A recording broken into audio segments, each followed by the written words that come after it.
Welcome to another edition of Intermission Transmission.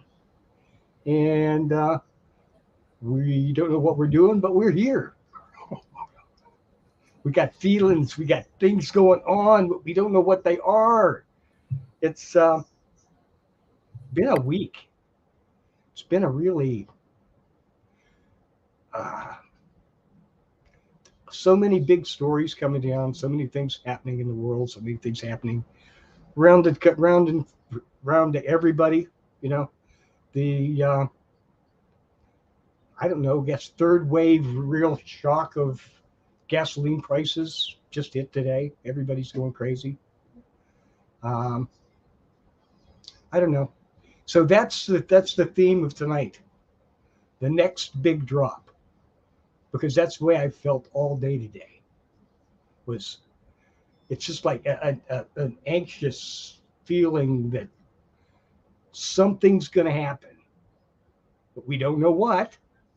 And I don't have these feelings often, but today I was just totally unfocused today. Couldn't focus on anything. Then um,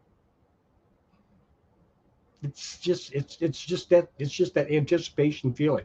I kept looking. It's like you're watching something that's about ready to crash, and you don't know when it's going to hit the ground.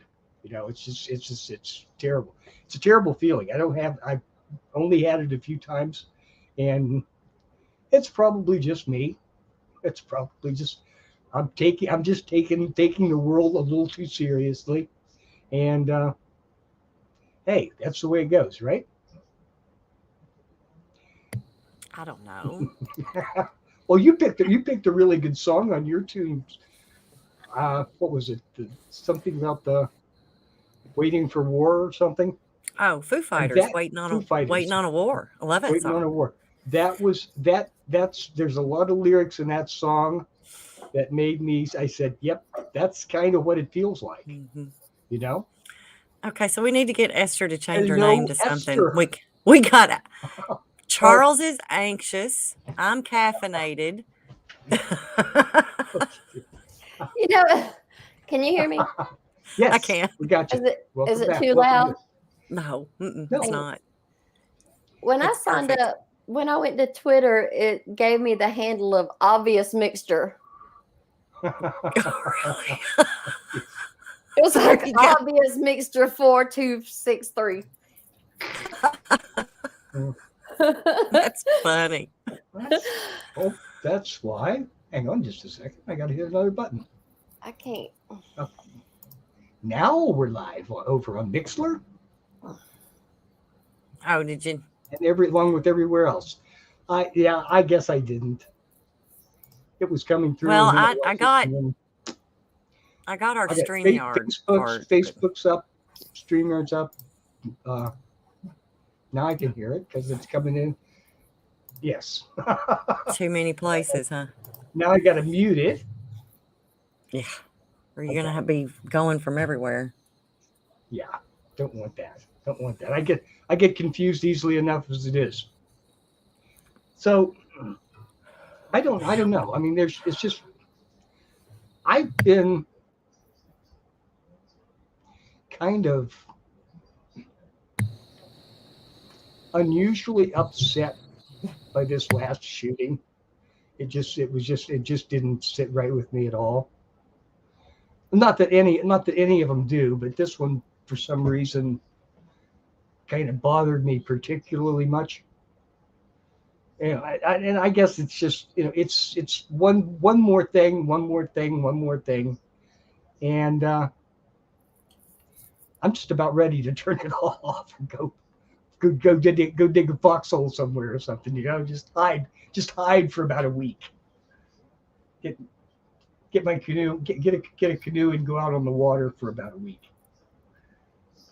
Paddle through the woods somewhere. I think I need that. I need to Esther, what's been your feelings for reconnect. For your energy feelings for everything that's going on here lately? um, I mean, I've been wound up. I'm feeling like I don't even know. I don't know. But wound up. It's Yeah, like well, yeah. you're just totally ready for something to happen, but you have no idea what it is or what it's coming from. That's Yeah, how and I've been that, feeling. I woke up in the middle of the night at like 4:11. And then you Okay. all know how my brain works. It immediately meant information, right? Okay, sure. 411. I don't know. I don't know what's going on. I really don't. So you're waiting for that telegram to come through. Telegram. What year is this, Charles? Telegram, telewoman. Hey, Maybe hey, hey, hey. I do. A little bird told you. There you go. Yeah, it's just strange. It's just there's been so much that's gone on. I mean, it's not just here lately, though. I mean, this kind of started this building has back been in ongoing. Yeah. what 1819. Yeah, I would say. It started. It really kind of started building then, and now it's starting to go downhill pretty quickly, and it's everything that can go wrong has gone wrong. Almost everything. I mean, it's Yeah. with your basic life. I mean, I'm Oh paying my God. triple, almost quadruple, just to go to work, just Yeah. to drive to work, I know it. and then groceries. Groceries. Yes, Forget it. absolutely. I was going to bring that right up next. Yeah, forget it. And it's so I mean, right there's your basic stuff that you have to have to make a living and to live. Yeah, sure. I don't know, and it's See, like I I saw don't know. something. It's like even just those two, even just the Mhm. gas, even just the excess cost of gas and the excess cost of food that wasn't there a year ago. Okay, Yeah, how much 6 of months that can ago. people?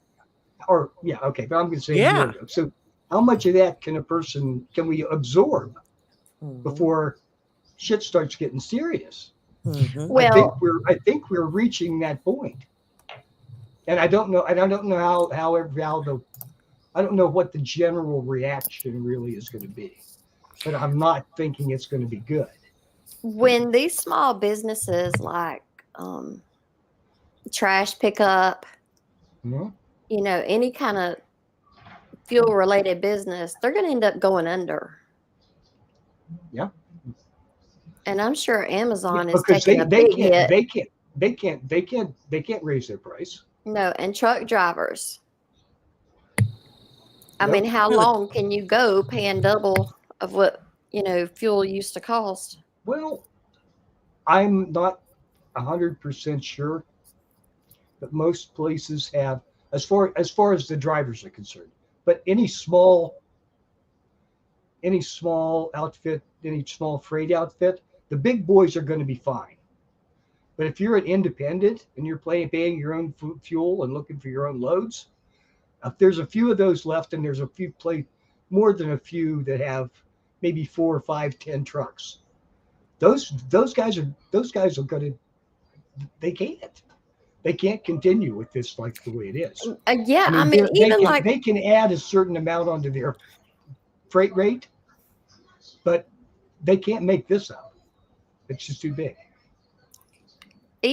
bread delivery and a lot of different things, newspaper carriers, the mailman, they're all using gas. And Yep. I hope it don't end up being a Bud Light truck. You know what I'm saying? I hope they yeah, keep the that would be gas awful. flowing. Yeah, yeah. Yeah. No, that we can't let Well, that happen. sorry. And and two, I think people are, and they already have. People have already, and COVID brought this on. People are wanting Mhm. to learn how to garden. they're wanting to learn how to grow their own Yeah, food. yeah, Get their you own gotta food. be I have self-sufficient. nothing wrong with that, but that's a good thing that people are reacting that way. But that could It is, that could but also indicate how seriously they're looking at this. Mhm. You Well, know, you know, they're not I don't thinking think this is so. just a temporary. I don't think I don't think this so. And I'll doesn't tell you the feel like a reason temporary obstacle. This it is something doesn't. we're going to, But we're I'll going to have tell to you, deal with people, this. they dealt with the COVID thing and then they were like, well, by God, we're going to start growing our own food. But then Mhm. things slacked up, supplies started coming in, they could buy food. And a bunch of people just said, yeah, you know what? Everything's fine. We were just panicking for nothing. And what was it about how much wheat comes out of Russia? Enough. Well, Like 85% of the world's, I don't think it's that much, but what it's was it? enough. It was the Ukraine. There's the larger segment of international wheat comes out of the Ukraine. It's like the Iowa of Western Europe. Okay, and when this started, number one, almost everything in the granaries in the eastern portion of Ukraine has been destroyed. It was targeted specifically by Russian artillery, and there's hundreds of pictures of big granaries and storage facilities for grain that are blown up. So, and then there's nothing coming out through the Black Sea because the Russians are patrolling that, so the shipping can't get out, and that's going to it's the same thing as with the oil, really. At that point, once I think there was an announcement last week that India said that they were not exporting any grain this year. They're completely closing their ports, no exports, because I didn't think they were. I didn't even realize they weren't a. I didn't realize that India was an exporter, but that was them. They're keeping it for themselves what they are growing. And Well, there's 1.8 billion people in India. That's a big chunk of the population here. I think one thing good that'll come out of it, and Maria, you might agree. When we was growing up and you cooked a pot of pintos, you had pintos, and then the next day you had like hot dogs. So you had chili, and then the third day you had chili beans because then you got chili and beans, and it goes a lot farther.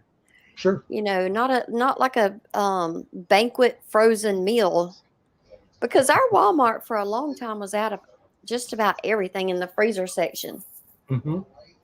And people need to learn to go back to the cost saving stuff and quit wasting so much. For basic foods. These Lunchable things, that is the most ridiculous thing I Oh have my ever. God. It's a piece of bologna and a piece of cheese and a Capri Sun, and it's like $4. You know, it's If like it's even a full slice of bologna, I don't even think it is. and like 4 Ritz crackers. That's probably Laura Lynn. You know. Yep. Probably $1 worth of stuff in the plastic tray. What did it cost, and where is it going to end up? Well, I was this is funny, really. I can't because I looked in the freezer one morning last week and said, "Oh, I'll just have some of this." Somebody had got some Eggo's French toast sticks, But I'll just throw these in. I thought, I'm standing here looking at these and saying, wait a minute. These are going to take 5 minutes to cook. Okay. Mm-hmm. In that amount of time, I could fix real French toast. Right. So I thought, Well, 2 it's eggs all and the a loaf of convenience. bread. Yeah. and I know what I fix will be really good. So now I'll Well, and push that's the that thing. stuff back in there. It's the convenience. It's Yes, but mom. it Mom it doesn't is have it to is cook. yes, it is. Because what Mom happens? doesn't. Yeah, Billy's got to be at soccer. And Right. you don't have to think about it. You don't have to do anything. You just throw it in the microwave, and 4 minutes later, it's finished. You know. Yeah, the kids can throw it Yeah. in the microwave. Mom doesn't have Yes. to do it anymore. Yeah. Yeah. Okay. Yeah. But I mean, yeah, it's all a convenience thing, and it's how. But if you meal prep, it's the same thing. Sure. You know, I mean, you Interesting. If you take the door off of a microwave oven and you make it to where it's like they think the door is shut, it microwaves everybody in the house. Is that not terrifying? yeah, and we still eat it. There was there was something I've heard of that. I've heard Yeah, of but the that. kind of energy I've that's in heard the of that. air from it. Well, they're pretty well shielded, actually. But well, when they first came out, they said, okay, if you have a pacemaker, don't go anywhere near one of these things. You know, so you know that absolutely that there's something getting out. And even now But they say don't cook things in the microwave in plastic because the plastic can leach into the food. oh yes, absolutely, absolutely. And bottled water, if it gets hot and cold, it can the I plastic. do not understand the concept of bottled water. Is that a convenience thing or is that just a fear thing? A long, long time ago, we had to have our well redug, Sure. and it hit an underground river. Mm-hmm. And the man that dug the well, he said it would put out 2,000 gallons a minute, and that we should sell water. And I was thinking, what if you could bottle it like a Pepsi? But then Yeah. everybody else was like, who's going to pay for water in a bottle? Mm-hmm. Missed it. Yep. Missed it. Well, I remember when they first started doing that, and I kind of thought, you know what, that is a good idea. Mm-hmm. But back then, nobody was afraid to drink out of a water fountain either. But Yeah. if you Drink out didn't the have, hose pipe. yeah. Oh, That'd be garden hose to there you. are hardly any water fountains left. But I noticed that just a few years ago that there weren't very many left. You ever took a plumbing pipe out and seen what's on the inside of it? Oh, what? Oh yes, plumbing. Yeah. Yes, plum. Oh, never mind. My ear wasn't working right. What did it sound like? A plum pop or something. No. That was okay. It was all in my brain. You were perfectly clear. Yeah, there's like black stuff that grows in the pipes. Yes. But it's been growing in the pipes for 70 years. Okay, and it doesn't hurt anybody that much, apparently. Yeah. Didn't hurt but us. Then they come up with the thing. Well, right now here in this little burg, they're digging up hopefully the last of the old lead water service pipes. But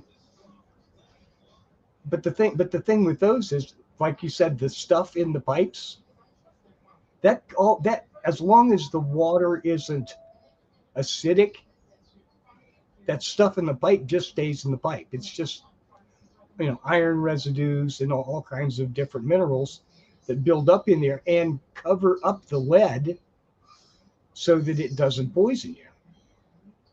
Now they've that was the big problem with the thing in Flint, is they let the water go to the point where it was unprocessed so much that it was acidic, and it went through and cleaned all those out and poisoned people. So there's no, we've had public water. Good grief, the Romans had public water. Mm-hmm. And it's to the point where a lot of people just don't trust. You can't, whether this is, a lot of people don't trust their municipal water systems to be drinkable. And that's a shame. That's a damn shame. It just is. I don't know that it's absolutely true or false whether that water is safe as in general now. But well, you can be too clean though. I mean, with your kids and stuff, they need to develop immunities yes. and stuff. Yep. Yeah, we can protect ourselves so protected that we're like the boy in the bubble. We have no immunities developed for anything. Mm-mm. And then you're the very first casualty to everything. So, but I hope. Well, I'm thinking, there's so many catastrophes right on the edge of happening. Yeah. They're ready to shut down the generators at Lake Mead because they're going to run out of water. What? It's just so many. And then someone said that they were, where was that? They were going to drill a tunnel into the Pacific Ocean and run it over to refill the Great Salt Lake in Utah. What kind of candle you got, Maria? Burning right now? Yeah. I've just got these regular candles that I got at Wally World for like $5 a piece. That's what I got. Well, I got Dollar General. I'm sorry, Charles. What was you saying? No, that there's so many things that are big going on that are crazy. Like I said, there was an actual, honest to God proposal to pipeline water into the Great Salt Lake to refill it, because it's losing water at an astounding, like 15 years in the last 15 feet in the last 5 years. Where's it going? It just evaporates. I mean, there's just not enough with the probably with the farming and the agriculture that's going on in the north part of the area where the water comes in from. It's probably being used before it gets to the lake, but it's just a drought. If it's not falling out of the sky, it's not there. Well, it's kind of like this. Here we are. We can't get off the planet. We can't change nothing. So all you can really do is just hang on and weather the storms and stuff as they come along, because what else can you do? There's no other option. That's true. Well, it's a matter of, it's important to be prepared as you can be, and that's not just a physical thing. That's not just having something stockpiled or whatever. That's a mental process that you have to be prepared. It's more important to be mentally prepared, I think, than it is to be physically prepared for it. Because I really get the feeling that there are a lot, if things get even more chaotic than they are now, if something really unusual happens, a lot of people just are just gonna break. What do you think is going to happen, Charles? I don't know.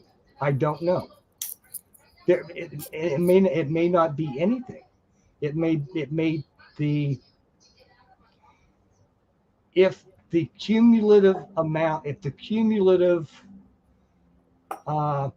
damage coming from several different directions, Mm-hmm. all coincide together, and it certainly feels like that's happening now. Okay, Mm-hmm. then the system starts to break down, and we are all, whether we like it or not, or whether we want to, we're all part of the system. Mm-hmm. We're on the grid, we're on the waters, we're using the highway. It is essential that we keep in mind that we are, as you said, all in this thing together. There is no out. Mm-mm. There is nobody that can step aside and let everything else go to hell, which a lot of people, which I've heard far too many times from people that should know better. Because when it starts going bad, if it really starts going, oh well, we're just going to have a civil war. We're going to take. What makes you think you're going to be the one winning that civil war? You've already made a target of yourself. So I don't, it's just it's scary. And look, I hid under my desk for the goddamn nuclear drills with everybody else back in the early 60s. Okay. And so I've lived with this all my life, and I keep saying, okay, it's good. If it happens, it happens. We'll just deal with it when it comes here. And now I'm closer to 70 than 60. Okay. And I'm surprised that it hasn't happened before now. But the fact that it's been put off for so long, when this balancing of the scales has gone on, has been put off for so long, that it could get really, really bad when it breaks. What's your worst fear? Chaos, of course. And then what? You can't. It's impossible to predict what comes out of chaos. I know, but if that's your main concern, and then you can work through what you could do if it did happen, so you kind of have a plan, then maybe some of your anxiousness will go away. Oh, okay. Think that, I mean, that's it. No, but the whole thing is chaos. You would be, but it's more of an it's not a personal. It's not a personal angst or fear. It's looking at the bigger picture of this whole situation and realizing that there's 7 billion people on this earth. Mm-hmm. Okay. If this goes the way it looks like it's going to go, 3 billion of them aren't going to make it to the other side of this river we have to cross. I agree. I see that. That is just a terrible waste to me. And that is something that as a species we'll never get over. It's so stupid. Power and money and war is so stupid. Yes. And and when on the other side of this, we're going to look back and say, well, this wouldn't have happened if we had done that. Well, let's do that now that we can. That's what I'd like to see happen. But I'm the only one singing this song, you know? I thought World War III was starting 2 months ago. So Well, I am so glad that it didn't. I brought this up yet. the other day. No, I think that era passed on us. I really do. Because I think there was a different mindset back in the 60s to the 80s to the 90s Mm-hmm. that the the, the military mindset was kind of like what is being fearmongered now. That when it gets to the point where if I can't win, I'm going to push the button and nobody wins. Okay? I don't think that can happen now. I think people are and I'm not saying the leaders are the same damn self-serving assholes they've always been. But I think the people along the lines, okay, in order to get on the other side of that button, have come to the conclusion, not on my watch, okay. I will not be a part of that. And I think that's such a general overview of those responsible people that keep the damn power on, that keep the planes in the air, that keep everything going. Say, no, I'm not. That's too big. I won't do that. That happened like 3 times in the 1980s. Okay, that's people said, well, that's bullshit. I'm not going to do that, and it didn't happen. You know, there was one a Soviet bomber that came over Norway in the early 80s. Mm-hmm. That should have triggered that happened to be during an alert exercise, and it could have triggered World War III right then and there. People said, "Oh no, not on my watch," and they sent planes out and they turned it back, and it was just another exercise that hadn't been announced. You know, then there was well, we'll have to remember this was right before the Korean Airlines crash. The Korean Airlines that was shot down over Kamchatka, I believe, in Russia. Right before that, there was a big scare. The Russian nuclear missile battalions in that area had a launch alert that the United States had for some had launched all our it was a first strike launch as far as their instruments were telling them, and they said the guy that was supposed to push the button said no, it didn't that is not happening, and it wasn't. It was some kind of a glitch in the system, and it didn't happen. Well, if you but it just worrying and worrying is not going to change anything. And it's Friday night. It does change. It does change. Worrying's changed everything. It's not going to change anything. Okay, but that's just human nature, is to change things. We've been changing things for 40,000 years, and now maybe it depends on what the change is you want. If we want a fairer system, a more equitable system, we've come a long way in the United States in the last 250 years to working toward that. And I don't want to go backward. Okay. We had 6,000 years of kings and oligarchs running things, and how far did they get in 6,000 years?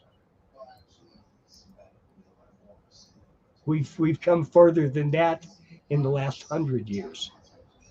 You know, because we're all a part of it. You know, not just the top 1/10 of 1%. We're all a part of it, and we all have something to contribute to make the world a better place, even if it's only a small thing. And I think that's important.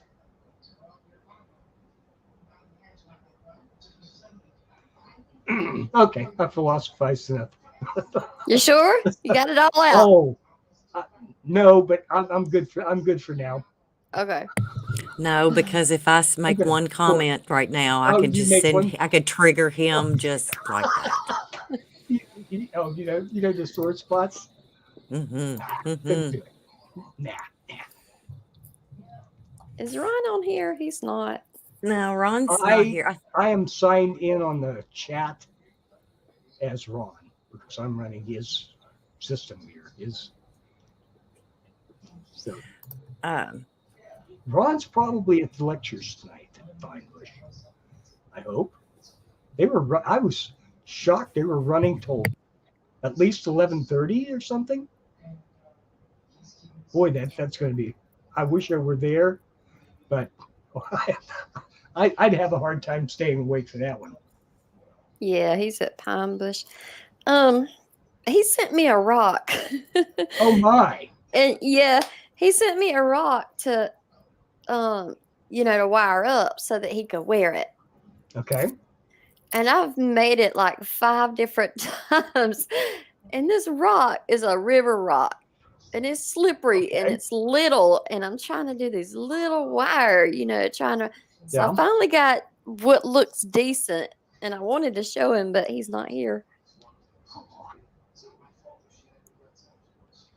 Nope, he's not here. What y'all got planned for the weekend? I don't really have any plans for this weekend. I know there are 10,000 things I need to do, but I have my weekend. Last weekend was my fun weekend, I guess. This one's just going to be all work.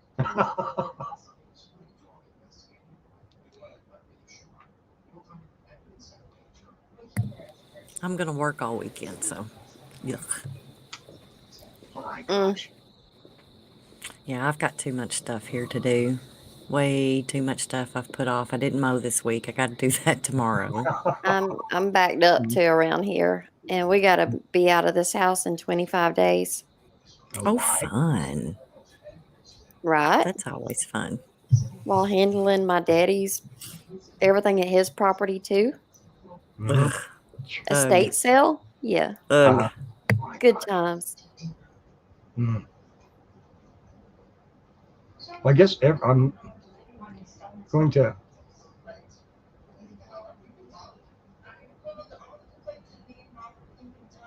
I might spit it out, Charles. Everybody knows anyway. Or are we supposed to? Yeah, you're supposed to pick up on send it to me. What was it? Ron's dad died Friday. Who, Ron's?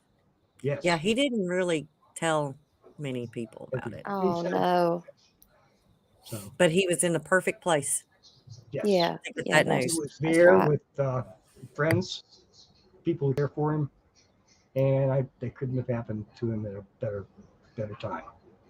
I'm so sorry to hear that. There is no good time, but at least he was happened to be in a place where he had a good support system. Yeah. I'm gonna tell you, when I'm gone, I hope everybody throws a party. I'll be so glad to get out of here. So glad to get out of here. Mm-hmm. Okay, so I that was agree. something that Charles and I was talking about earlier, and this is something that I've never been able to understand or figure out. Okay. Why the hell are we here? What's the point? What's the Well, point? I don't get it. I had a dream one time, and I hear this man talking, and he says, "The secret to life is," and then after that, I don't remember what he said. You're not Well, allowed to bring but the, that the stuff. thing You're about it not allowed to is, honestly, bring that that stuff happens. back. That Yes. happens. it's Yes. like you can't. Okay, so there's people that believe that we're here and then we die and it's it. That's it. There's nothing past it. There's nothing, Okay. anything about it. I mean, it's just that you're done. Mm-hmm. Mm-hmm. But I don't understand why the hell we're here anyways. I mean, if all I, all hmm. if we're just being controlled by our government, if we're living some kind of miserable life, if we're kind of, I mean, what's the point? And it's not because that we can do some good for somebody. Screw that. Why are we here? I mean, it makes absolutely no sense to me because who are we helping? Nobody. That's why it's kind of like when you're at the doctor's office. You got to sit around and wait anyway, so you might as well find something to do while you killing time. But I don't know. I don't that's know. what I don't get. I mean, it's like we've got the Okay. planets. Why? I mean, it's I don't know either. I've don't get it. seen this. I've seen this in just a simple line. We are not just us. We are spiritual beings having a physical existence. Some people look at it like a Why? skull, and I- then some people look I at feel it like like a you gotta. 3-year-old. I don't know why. I really feel like a but 3-year-old. Okay.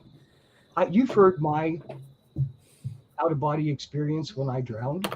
Yeah. No. Okay. Oh, Well, tell okay. it, Charles. Esther's not Okay. heard that.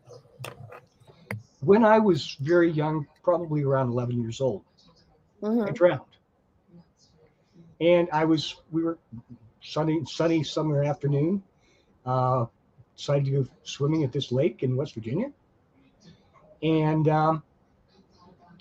I wandered into some water that was way deeper and way worse than I thought it was. And I lost it. And I was drowning. It was very uncomfortable. But when that happened, I got to a point where I popped out of my body, and I was floating in the air. Not in my physical body, but my awareness Was that like the floating in. freest you've ever felt? Oh yeah, was floating about 50 feet in the air Yeah. above where I looked down, and I could see my body struggling in the water. Mm-hmm. Okay? And I just didn't give a shit because if I were to do that now, to look at somebody, I would be upset to be looking at somebody struggling in the water, drowning. Okay, I looked at myself and said, "Okay, that's cool," and looked around, and I could see a grain of sand on the other side of the lake, quarter of a mile away. And the colors were just intense. Mm-hmm. And I could sense and feel everything. I was so much bigger, and I understood everything, and I could just it was really, really fascinating experience. And I looked over at the people at the shore, and one of the people that had come with us, his girlfriend, Mm-hmm. pointed to where I was in the water, and he turned and ran away from the water and then turned and ran back in and dived in the water. And the moment he touched my body, I sucked right back into my body. And then you was mad because you didn't want to come back. And there was a voice, and it was uncomfortable, yes. And there was a voice that said, "Don't struggle, you'll drown you both." And I just relaxed, and he pulled me over to the shore, and and my feet hit the ground, and I just collapsed. Okay. Yeah. And I threw up a couple of times, and then I said, "Well, why the hell did you run up the?" Because from the perspective of my physical body, I couldn't tell I couldn't have told what someone on the shore did.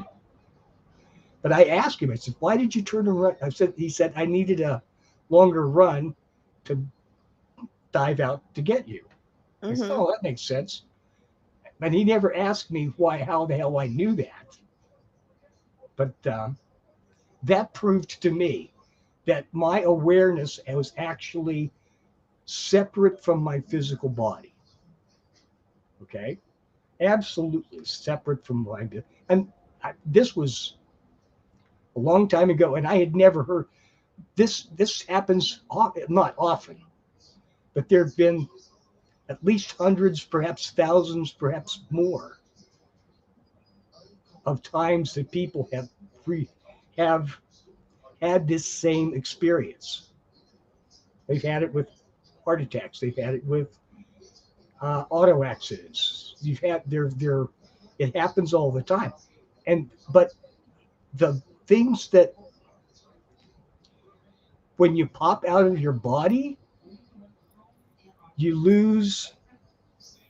don't lose anything, but you're so much bigger when you pop out. You're so much more interconnected with the whole world. When you're not in your body.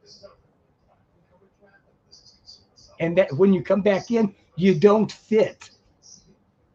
Okay? You don't fit back in just this body. There's a part of you that's always out there, outside your body. And that is the part that's kind of running things because it understands. At least it seems to. I think they did a study one time, and they weighed somebody before they passed away, and then they weighed them after they passed away, and their soul actually had weight. When their soul left their body. That's been talked about, and it was supposedly something like 10 grams. But it's something. I didn't feel like I weighed anything. Yeah. I felt like I could have as easily gone to the other side of the world as gone back, and probably would have rather than go back in my body. There's no sensation. There was no sensation of movement, but there was a sensation of of wherever I focused my attention was where I was. Okay, in whatever detail that I wanted to look at it. Yeah. Yeah. So anyway, where was this going to lead up to? Okay. I don't remember. But we are a spiritual being having a physical experience. Okay. Yeah. That's what I'm saying. The part of us that is essentially us is not this stuff. It's not flesh. It's not something. It's not electrical impulses in our brain. This is the receiver. This is the puppet that's being run by something that's on an entirely different plane. And that makes a great deal of sense to me. I don't know what the purpose of that greater part of me is. And now, after many years of looking at it, in the past few years, it's come to me that I don't need to know. I would like to know, but I don't need to know. I don't feel driven to that. I've done that. I've had an out of body experience, and I've Mhm. also passed away and went as far as I could go and still come Okay. back. But when I passed away, I was like just a ball of colorful light. But when I astral travel, Okay. it's not that. It's like a it's kind of like, I guess, like a smoke maybe, and I can, like, you Okay. just go with the wind or something. Yes. Okay. But when you go to the other side, you're not that. It's different when you get there. hmm How do you feel? How did you feel when you were there? Um, I did not remember anything about here. Okay. My mom had passed away, and hmm when she passed away, I was with her, but I was at home. But I was with her, and we were joined, and we were just these balls of light, just sparkly balls of light, and we were going down this path like really fast, except we didn't have feet, but the path was worn. And so I couldn't see her or anything, but I knew it was her because she was Okay. also a ball of light. Yep. And it was like ecstasy. It was like I mean, I've never really done any kind of anything I could compare it to, but I can't explain it. I can't explain. It's like, I mean, it's almost orgasmic, almost, hmm you know. Oh, there's a word for that, and I can't think of it. And I can't explain what it feels like because I've never had that feeling and I haven't had it hmm since. hmm And so then the phone rang, which woke me up, and that's when she had died. Would you describe that feeling of being connected to everything? Like, No, no. Okay. no. Okay. I had a That's feeling of I don't even know what to compare it to. I don't. I don't have words for mm. it. That is something I have been looking for, and I've found some people who have had similar experiences. Because for 50 years, I set this aside and kind of walled it off. Okay, and said, I don't want to look at that too hard. And then I finally got to the point where I've got to look at that, and I've got to look into that. And I realized this was not a unique experience to me. It was something that's happened to people again and again and again. And every time I read a case of someone who has had this happen, it seems like I learn just a little bit more. I can tell when somebody relates this experience, there's little hints of that they're trying to get out of their experience that tell me that that's the same feeling that I had. I didn't have the words to express that at the time. I didn't know what to call it. I didn't have the vocabulary to express it, and it was just undescribable. But when you hear someone else tell their story, you can say, "Aha, that's that." I remember that now.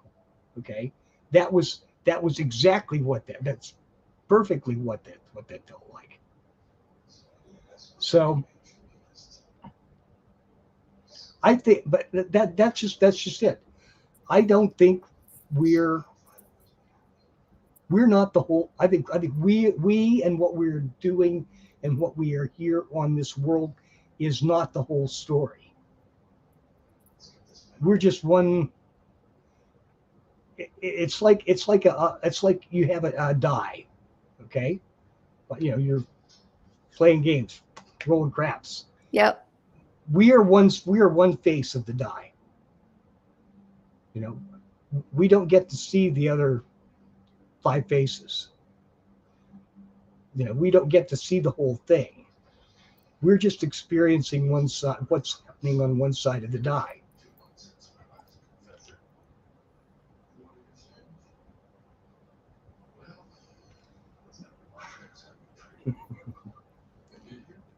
Where do you think it leads to, Charles? Wherever. What's on the other side of the die? I don't know. Maybe it's so boring over there on the other side, which I can't really imagine. But I'm saying maybe they're sending bits of themselves over here to experience this shared experience. Who is? Us. The greater us. Okay. The soul. If they're sending a portion of themselves over here to have an experience, which is this physical experience, and to interact maybe in a way that they couldn't interact on that side with other souls. Yeah. And nobody can tell us because nobody knows. Right. And if they did, that might be their reality and not yours. Shakespeare, I think, had something to say about that. All the world's a stage, and we are just players on that stage. Yep. He might have hit it right. He might have.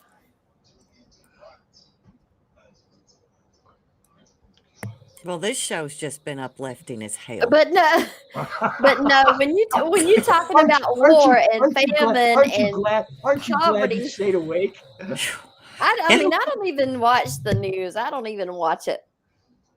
I don't watch the news. I just think we're so much better than to do it the hard way. Seems like we do everything the hard way, and we don't have to. Well, I got a funny point of view. Y'all might not appreciate this. Well, that's why we're here. It's kind of ridiculous. I was at my daddy's house, and he built these super high powerful amplifiers. Okay. That probably shouldn't have. Anyway, there's this man and woman come in because we're having this estate sale. And there is just shit everywhere. There is parts and pieces and diodes and capacitor, just all kinds of stuff. Okay. And this man and woman are married, and I guess they're about 65. And she's over here looking at this, and he's over here looking at that. And I just looked at both of them, and I was thinking, this looks like a couple of gorillas. They're just standing there fiddling with stuff to see, touching it. And just like confused. Yeah. Like a 3-year-old would be. Oh my God. Yeah. Anyway, I started laughing. Of course, nobody else knew why. Oh yeah. There's something to that, being in that place. I think I've experienced that a time or two. I hate that. Just at the grocery store and remember something and start laughing. People will think you are insane. Well,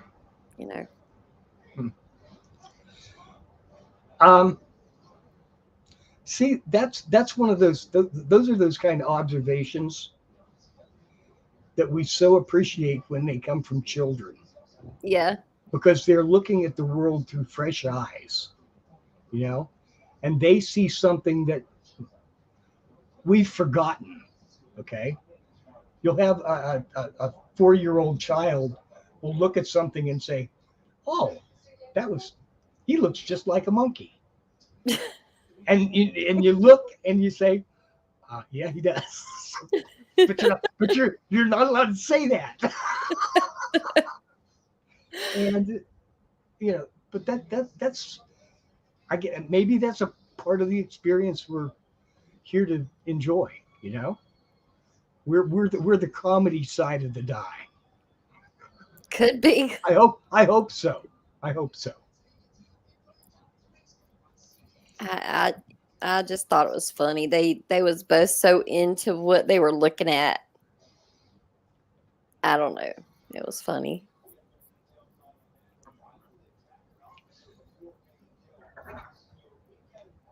Maria?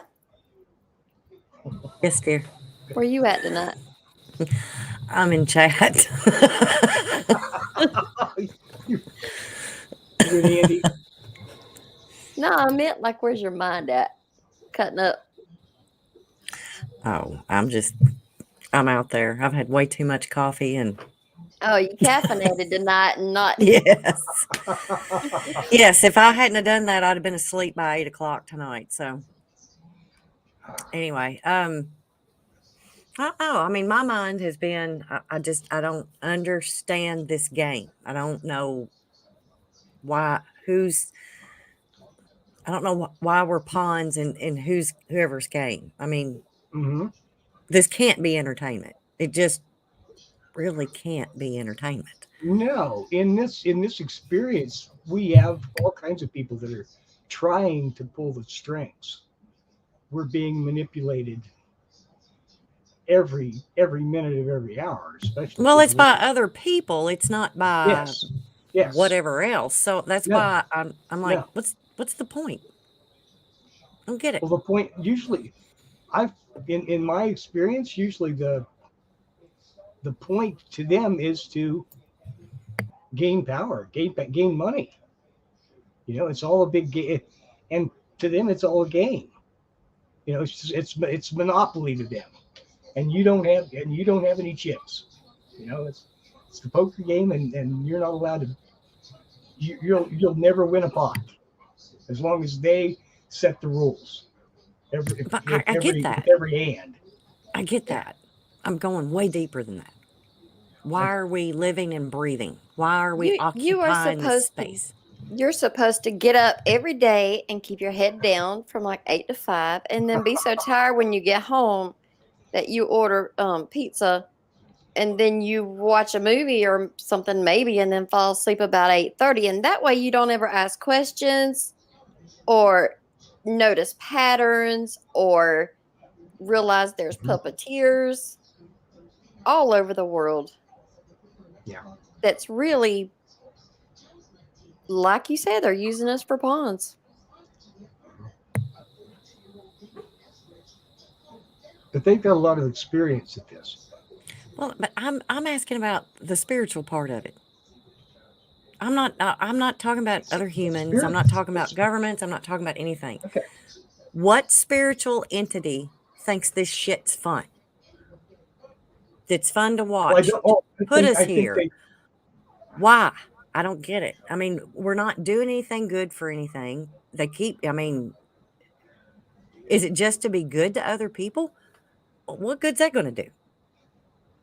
What if it's not that why deep? Are we even made? What if your mama and daddy just slept together and you was created and there's not anything more to it? That's what I'm getting at.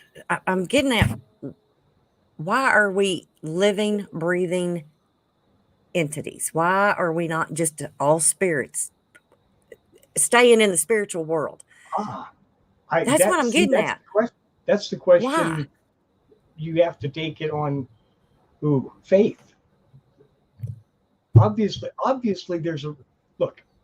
In my experience on the other side, and my very limited experience, because there are other people who have had far deeper experiences than mine. Okay, it's not like this on the other side. Well, You that's know, what I mean. It's like you don't feel like this on the other side. you're brought You don't up. have this kind of connection on the other side.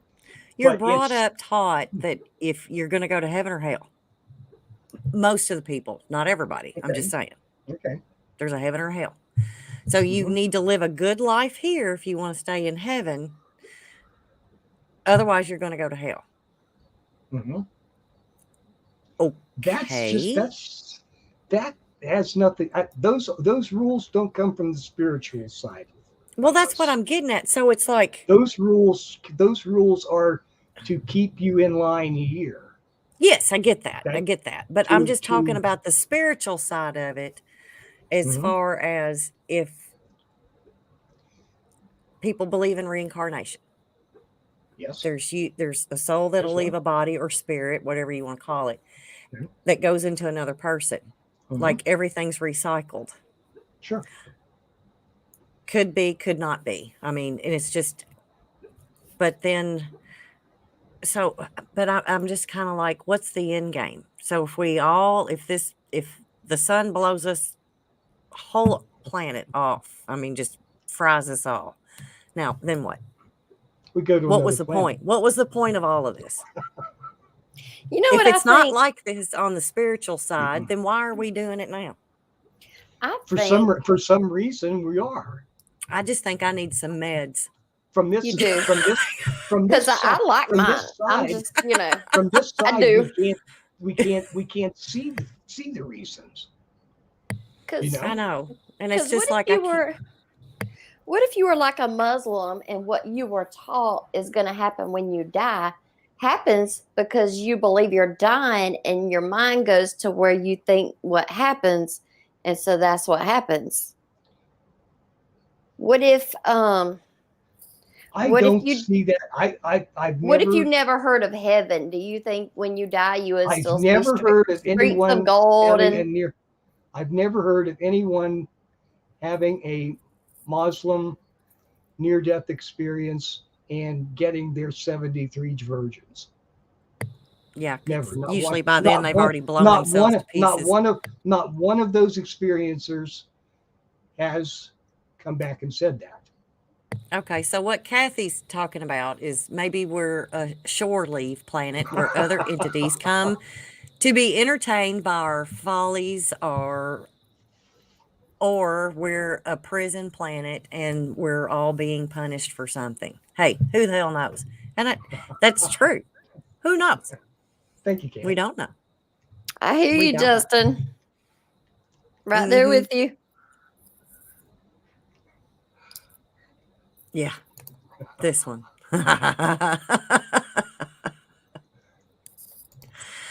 Yeah, I probably needed to be medicated about 4 years ago. So, and I've just kind of like fought that off. But anyway,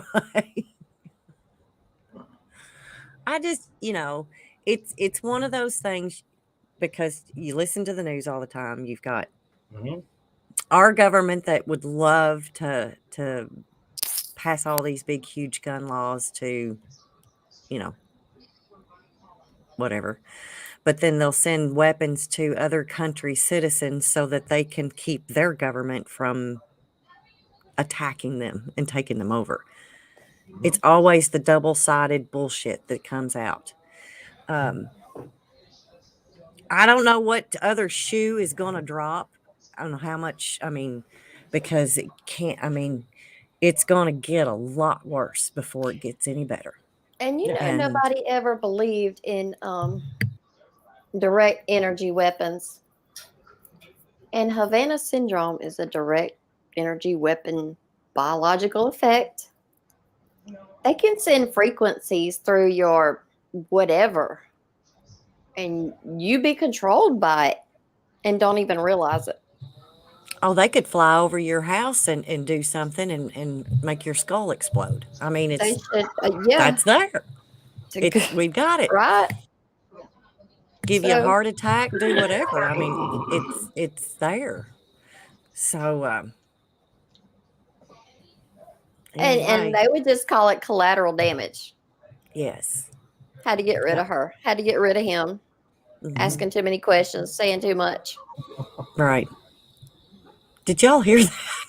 I heard it. Somebody's cow's upset. Not mine. I don't have any anymore. You know what? The other Friday when we were on here, I got up the next morning. I went to YouTube, and do you have horses? You don't have horses? I don't have. It I don't opened on have. a video, and it was a woman that looked like you, and she was like helping this stallion try to mate with this mare. Oh yeah, no. That would be Andy's dream I said, porn. Maria's got horse porn on YouTube. Andy would love that for sure. It said live, and I was like, "What in the hell?" I got rid of all of my. I never had any horses. I don't mind them, but they're way too much maintenance. But yeah, no, sorry, not me. I was like, "That's interesting." Yeah, nope, not me. I couldn't be drunk enough to do that. But anyway, yeah, I had. Huh? You're caffeinated tonight instead of sauced? I'm working on the sauced part right now because I'm going to have to go to sleep sometime tonight.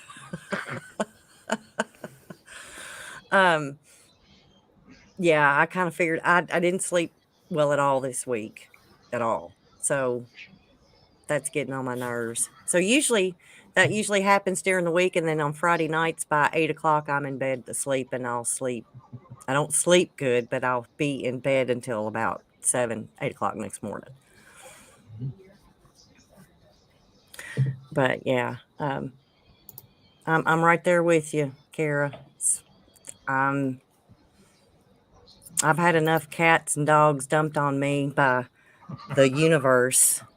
And a matter of fact, okay, so funny story about horses.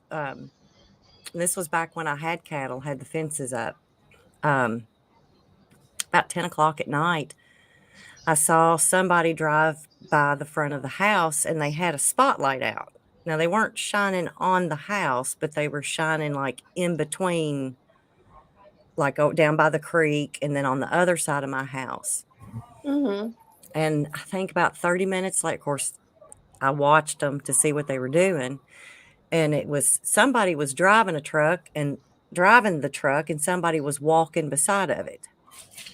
So about 30 minutes later, and they went on down the road. 30 minutes later, I took the dog out to go use the bathroom before we went to bed. And I happened to look, and there were 2 horses standing in my yard. I'm like, okay, so what the hell? And I remembered the guy right up the road had horses in just a small lot right beside his house. So I go up there and I knock on his door, and I was like, your horses are in my yard. Come get them. Mm-hmm. And by the time I got back down here, they had found the cattle feed and had tossed the bags around, ripped them open to get something to eat. And what it was is he didn't have any hay, feed, or grass for them to eat. Oh, no. So he just turned them loose. So I let them in with the cows, so they'd have pasture. And then, of course, I fed the cows every day, and 2 horses aren't going to eat as much as 40 head of cattle. So he said, I'll come. He said, I get paid in 2 days. I'll get hay and feed, and I'll come back and get them. 2 weeks later, I still had them. And they were very good horses, though. I mean, they were very gentle, very mild, or everything. But when I went to go feed the cattle, they started running, which caused a stampede. Oh, no. And at that time, I didn't have a barn to feed the cattle in. So here I am out on my 4-wheeler, standing on top of the 4-wheeler, hoping to God I don't get run over. So I went and I finally told him, I was like, you're going to come and get them, or I'm going to turn them loose. Mhm. They can be somebody else's problem. And I hate doing that. Because they were very good. I'd rather have sold them. I should have sold them. Yeah. But anyways, he finally come and got them. But, you know, there's no telling what's going to wander up to my house at any time, animal-wise. I had a pony, and this pony was mean, and he was like 15 years old. And they would pull him up to the porch so I could climb on him, but he wouldn't go. So my daddy would break a stick. Well, after the first time of using a stick, anytime he saw a stick, he went to bucking. Well, I thought that was fun, you know. So we're bucking around in the yard. We go to put him up. We go to bed. We wake up. He's gone. My daddy's like, let's go ride around. He's up. He's about a mile away in a field with some more horses. We had to go up there and get him like every other day. So I'm in the back of a truck and I'm holding a rope and this pony's trotting by the truck, you know, because we had to get it back. But he would not stay there because, you know, they're herd animals. They're not going to stay there by himself. He was mean anyway. I had to get rid of him. Yeah, I you know, and I'm the world's worst about if it shows up at my house, Gotta feed it. it's here for a reason. Yeah. I mean, especially where I live. If it had a home, that would have left and it would have gone to it. So, but yeah, and I have finally just said, you know, enough, stop. I don't. After the dog's gone, no more cats, no more dogs. Just stop.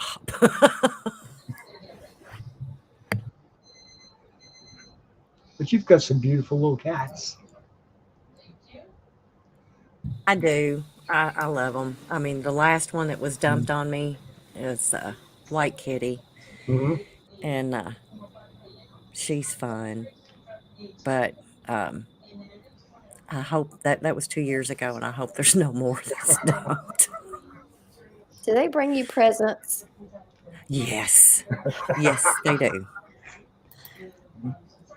I even have one cat that will bring presents to my dog. Nice. Hmm. Yeah, I've seen her. She's brought a mouse to her and dropped it in front of her so she can have it. I have a friend, and she tends to, like, everybody knows she takes in strays. So people tend to take them there and leave them. Yeah. And she had this one male cat, and he was neutered and everything. And he had brought back a kitten. He ended up bringing back 5 kittens to the house. Oh. Like he was going to get them and bringing them to the house. I guess he, you know, because he wanted to take care of the kittens. They were fine, but he stole them from some cat. There she had 5 kittens.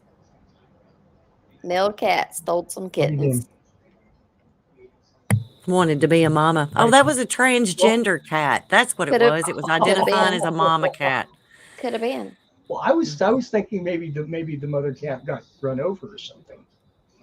So, I don't think so. Yeah, but usually male cats will, or tomcats will kill kittens that aren't theirs. And how do they know? Oh, I'm sure they know. I'm sure they can tell by the smell. But you know, you can have 5 kittens and every one of them have a different cat daddy. Mm-hmm. Right. Right. Isn't that crazy? Yep. Mm-hmm. It is pretty crazy. Skinwalker. Did you see yesterday the stuff? You might not have. I quit watching that show after they sacrificed those animals for TV fun. I didn't know that happened. They did it in the first or second season. I can't remember. Or episode. Well, they were talking season. about the season. electromagnetic field and stuff they've picked up and different things they're finding. I didn't see the show. I just saw a rundown of. They brought in some alpacas. Mm-hmm. And put them up in a small area and put cameras on them, and something attacked them. And then they wanted to act all upset and stuff. And I'm like, no, you knew and have always known there's been cattle mutilations. Dogs have been killed. Horrible things have happened to cattle. And then you want to bring in two. And I was like, no, I'm done. I'm never watching that again. Yeah. You know, there's one thing you do for TV shows, and had that been a couple of kids, people would have raised 9 kinds of hell. But anyway. 9 kinds of hell. Ooh. Yeah. So I never watched it again, because I mean, if you're doing that just to get ratings, there is something odd going on there. And there's also another place that's doing research. I think it's called Space Wolf. They have a fence up and a sign, and you know, the logo is in a triangle, and there's an eye patch, you know. And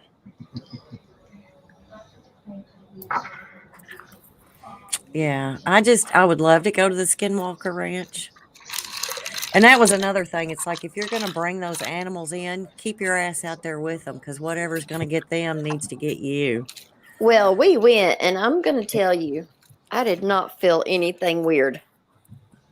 There's a lot of people that have gone and nothing's ever happened to them. You know, and I think that has to do with, there's a lot of people that will do paranormal investigating, go on a ghost hunt or something like that, and they never experience anything. I've had more creepy feelings, like, you know. But some people are just not tuned in. I mean, it's like they've got some kind of paranormal block going on. It's just, I know, they're not open enough to feel it. So, and that's okay. We all can't be weirdos. Then, you know, that wouldn't be any fun. Well, I mean, I felt freaky stuff. I'm real sensitive. To have good comedy. But Skinwalker, I didn't feel anything.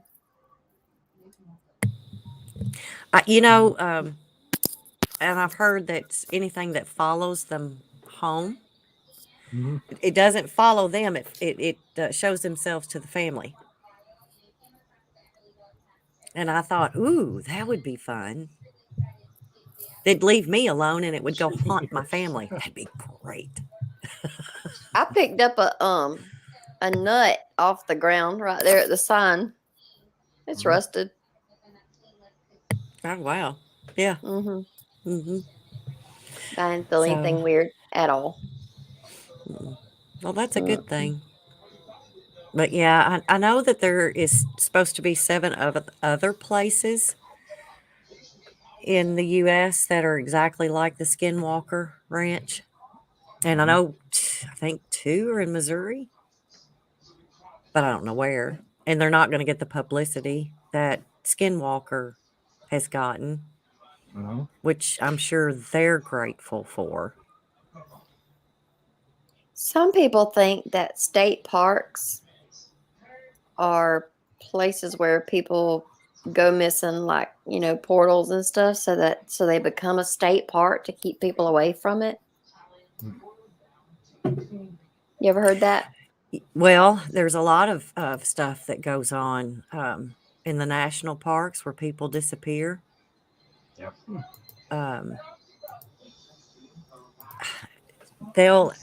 my gosh, what was it? Missing 411 had that. David Paulides, I think. And the show that I watched was specifically about hunters. Now these are not normal people, and it's not necessarily national. They're not going into national parks. These are just people that have just disappeared. Sure.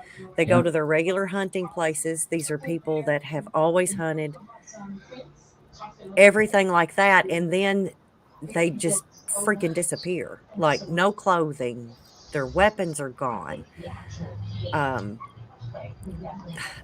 There's nothing left behind. But then they'll start finding like little trails of where they Mhm. could be, and they've traced some of them, and it's like for some reason they've been to these places for years, hunted in the same place for years, and then they ended up 10 miles away from where they were, and it was like they were completely lost. Yeah.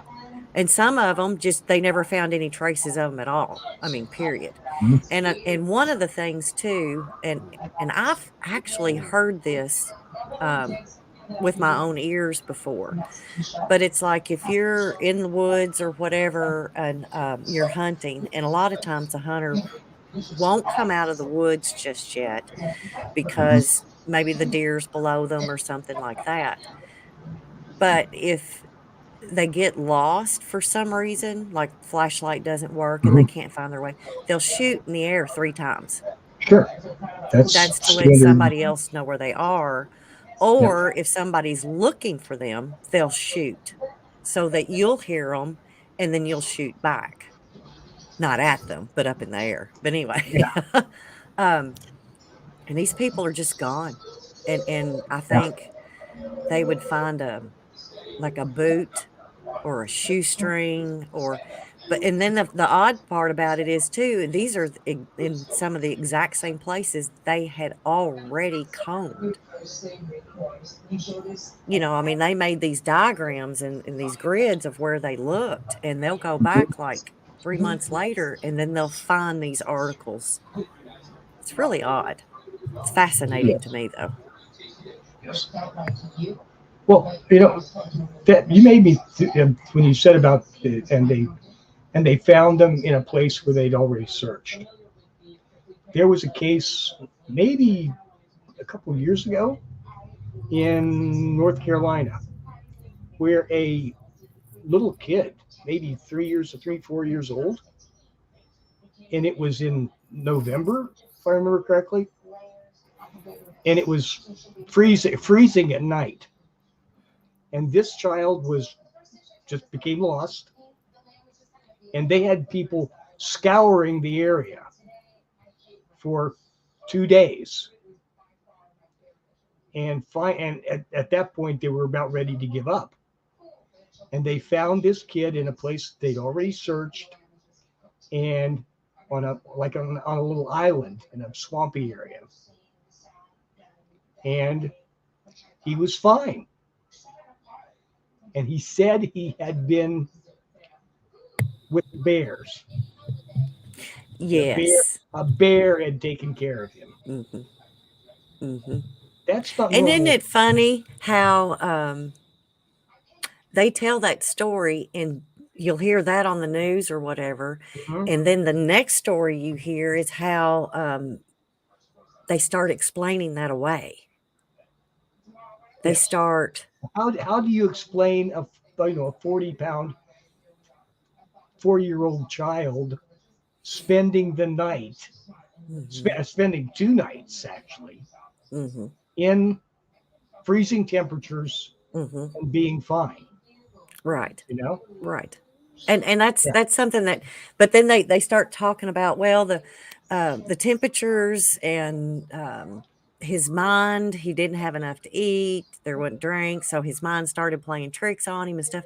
Kids don't just hug up to a cedar tree and imagine that that's a bear, Right. or a wolf or whatever. But most of them have always just been bears. I don't think I've ever heard a Mhm. wolf.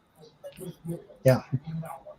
But yeah, I uh I don't know. And that's they'll never believe that child. Never will. And that's a great story. Yeah. So other thing that got me about this was I had heard about another story maybe a couple of years before that. I think Micah Hanks did it, and it was in another area in the Appalachians where the almost identical circumstances, but there's no solutions, no real questions asked. Really, it seems like, oh well, good, no problem. this one, they found this. That's fast. That's something that certainly should be looked at. No matter if there is a mundane, ordinary explanation for it, if there's some kind of weird superpower that drops in for these kids and gives them the ability to withstand those, the hypothermia. Yes. Maria, you can tell me if you agree with this. When you have a baby, you can wash that baby 10 times in a day and it still has that baby smell. Sure. Now, do babies and children give off a scent that other animals just know, not to hurt them, you think? I don't know. I don't know. I mean, you know how like we release pheromones and don't know it, and other people pick it up and they don't know it, but it's there, and so right. And it could be, it very well could be. But I don't see that like a bear finding a child would stay with that child. I think it would try to take it with them. Like it's a baby cub, come follow me. Yeah. Things like that.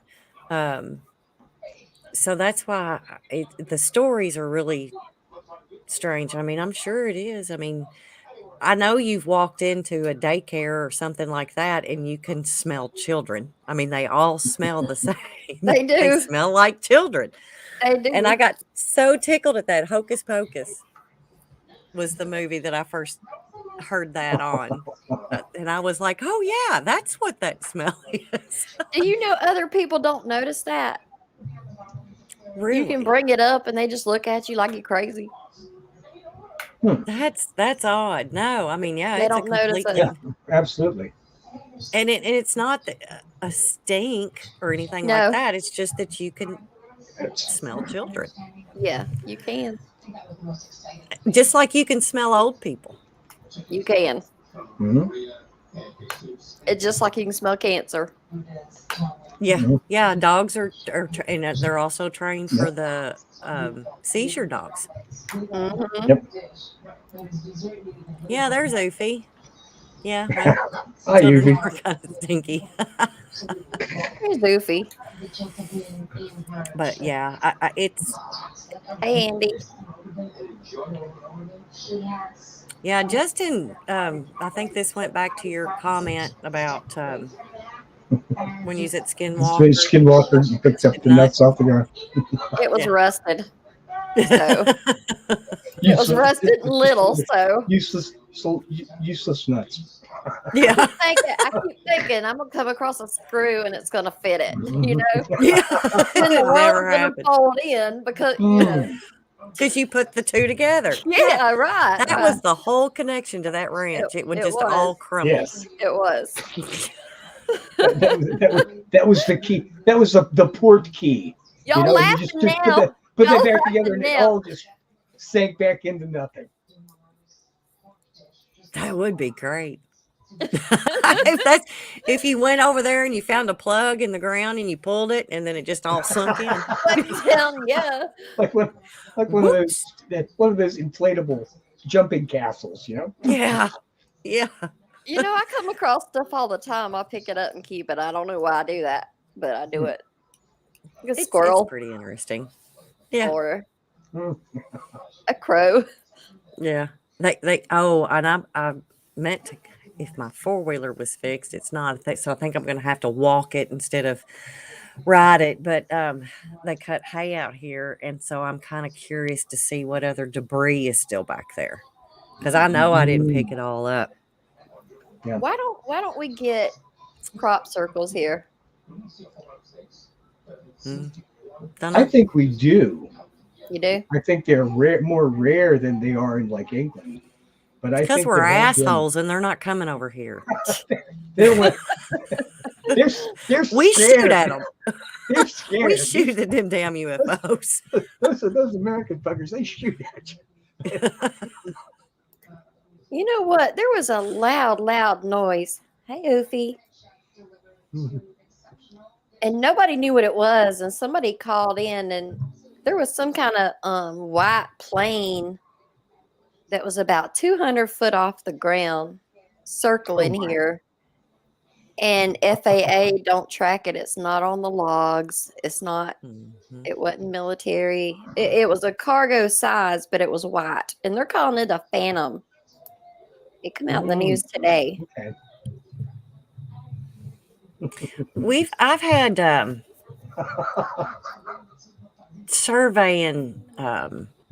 surveillance. Oh gosh, what size are they? It was completely blacked out. There was absolutely nothing on it. And Brent told me what type of aircraft it was, and it's completely left me. But I mean, you talk about quiet, even though it was quiet. And you didn't hear it coming a mile away like you do around here. Good night, Kathy. Thanks for hanging in. My cat. But I didn't see it until it was leaving. It had already gone overhead and it was leaving, and I caught it with the corner of my eye, and it was down low. I mean, way low. But it's a military surveillance airplane. The airport tried to say that it was probably just a Cessna. Like somebody wouldn't know the difference because this was like a 6 or 8 engine roar. Oh my! People talked about how loud it was.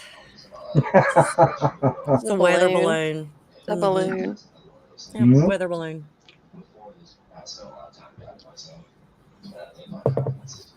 Yep, this is true. But I had pulled up an article, and I'm just going to run through this real quick, that I thought was interesting, and I've had this for a while, and just we've never talked about it. But it was the 15 times aliens definitely visited Kentucky. The Captain Thomas Mantell incident, January 7th, 1948, Fort Knox, Kentucky. And you think about that, and you'd have to look at a map to understand it, but I'm here in Kentucky, so I kind of get it.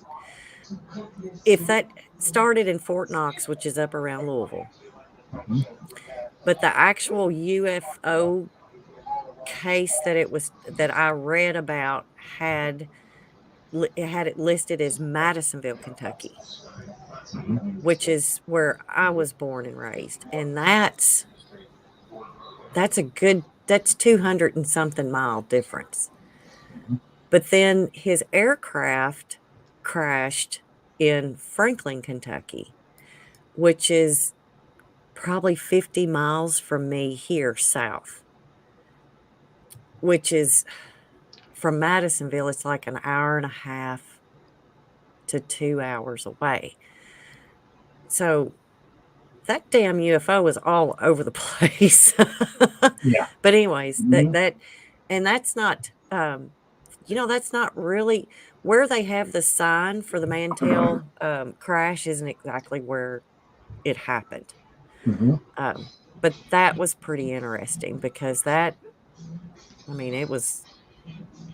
aircraft was completely obliterated when it hit the ground. Yeah.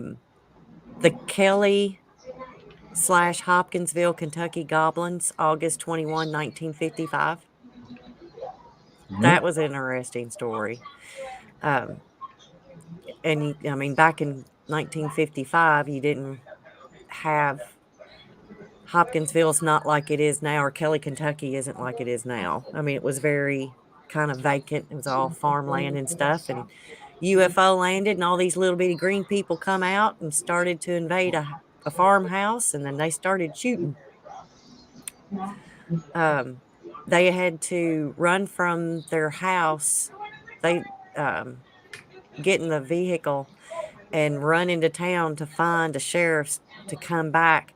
And back then they didn't have the forensics that they do now, but there was green stuff where they had been shot at and hit. It was a pretty good story. The lights at Big Bone Lick, Florence, Kentucky, 1974 to present. It still happens. Wow. That's up Big Bone Lick State Park. There's your state park. Is that just across the river from Cincinnati? I think. Florence, Kentucky, I think. Yeah. But it's like 2017. They still have a lot of activity there. The Stanford abduction, January 6, 1976, Stanford, Kentucky. The 3 women that were abducted there on Highway US 27. The Bluegrass Triangle UFO Blitz in 1978 in central Kentucky. Madison County. That's more east of me. The Louisville UFO dogfight, February 27th, 1993. See, you don't hear about a lot of this stuff. I mean, that's recent. Yeah. But let's see. Now this is the one that fascinates me. The Paintsville UFO train crash, January 14th, 2002. Now they've got it listed as Paintsville, Kentucky, but it actually was in a different town, but Paintsville was the biggest one. But a UFO actually crashed into a train. And then it wasn't long that the government swooped in, took the engineers off, put them somewhere and questioned them, and then you never saw that train engine again. That one's not as good. I'm going to find some different ones in here.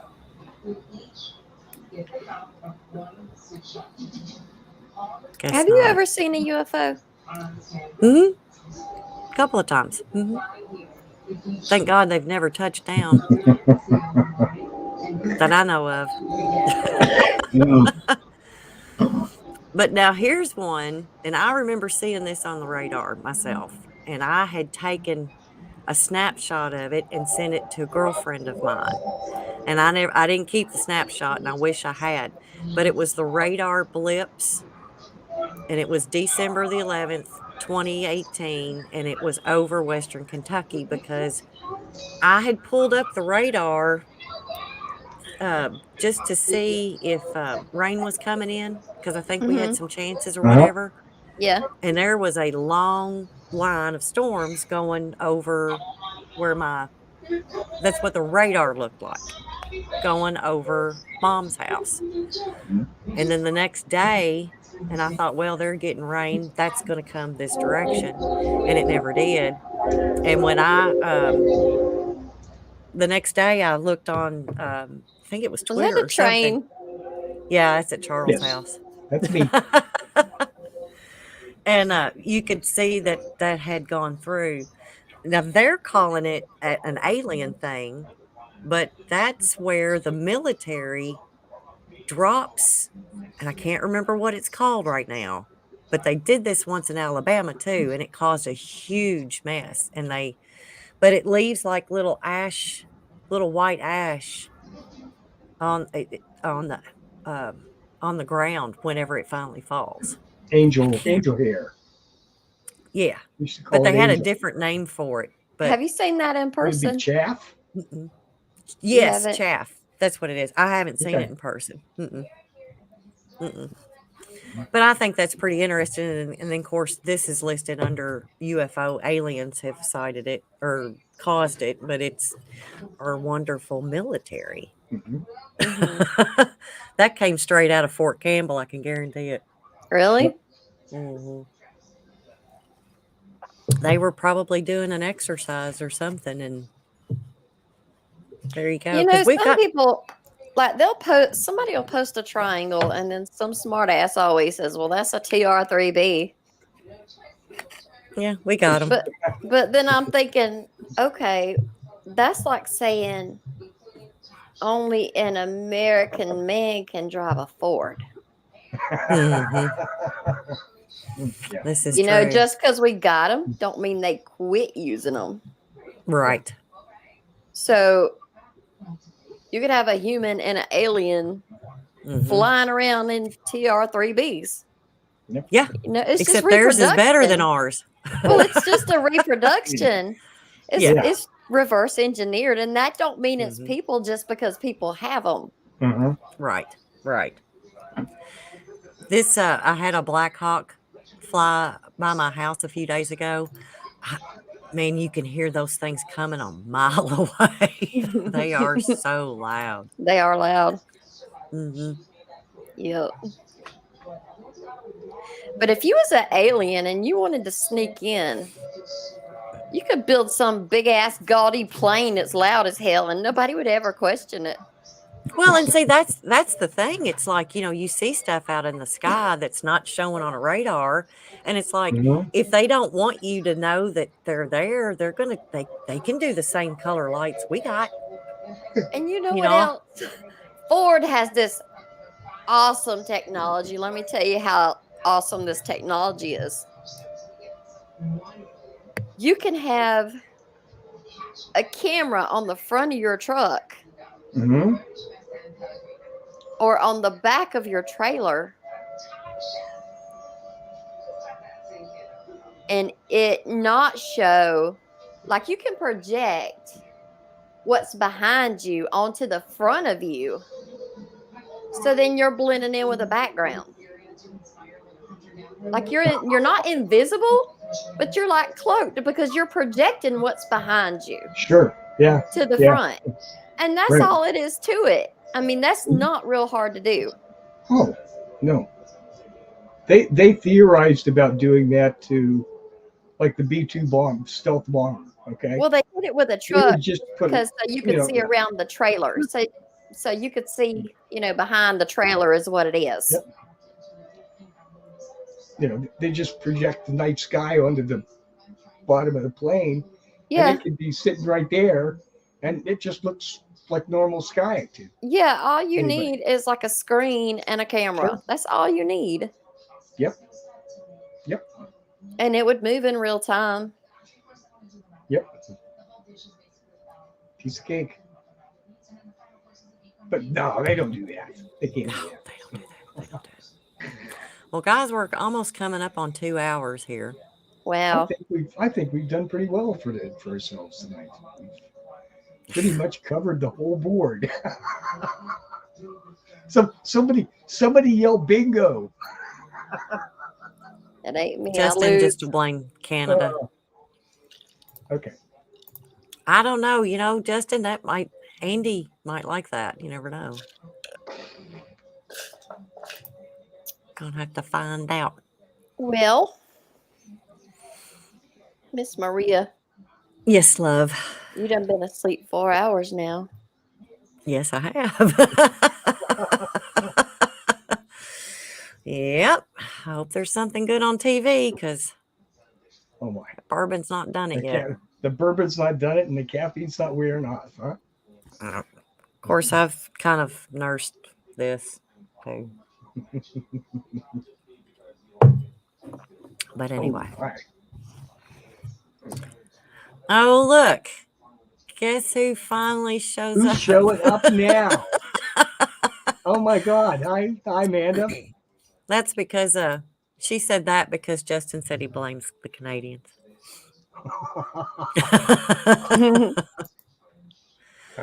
She's a sweetie. Hi, Amanda. She got Ron that last leg home. To Bill's. Oh, gosh, I know. Yes. Bless her heart. She's a saint. She is a saint. Yes, that was a cow. That was another cow. Something's got him upset because now Sadie's done. She's off of the porch and she's out there somewhere. Well, let's So, put it to Take bed in the and maybe we'll territory. get a crop circle. Okay, guys, it has been fun. But it's time. So, well, thank everybody for being here. And you're just going to have, Amanda, you got to start showing up earlier. We've been here since 10 o'clock. Hi, Amanda. You was using the name Commander. I know. That's And you. she is. She is. She was so Amanda. clear and distinct and guiding him, you know. Oh, she's, yeah. I don't know if it, I mean, she got him right there. He probably, I don't know if he'd have ever found it. He'd have ended up in Vermont somewhere. I think he did say he used Google Maps to get to the train station. So maybe he's learning something. I don't know. He apparently is, because he did make it. I rode with him to the train station, and he didn't make a wrong turn. Everything just went right exactly where he was supposed to. Yeah, exactly. Even in New York traffic, which he's really not comfortable with. Hell, I wouldn't be either. Ooh. I'd have a fit. Yeah, it was pretty busy. And of course, it was like right at 4 o'clock, Mm-hmm. and everything was going pretty crazy for him. So Right. he managed. He can do it. Yeah, he can.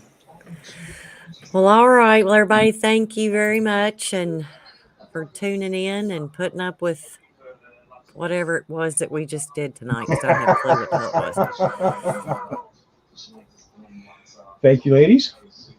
And thank everybody for being here. It makes it worth our while. So, good night. Well, thank you guys. Y'all have a good weekend. Thank you, All Esther. right, you too. Thanks for Good to putting see up with us, everybody. sweetie. We did the other last week with the previous week without camera. We're glad you made the Yeah, I made an effort this got time. the camera going. Okay. See y'all later. Okay. See ya. Good night, all. Good night. Good night.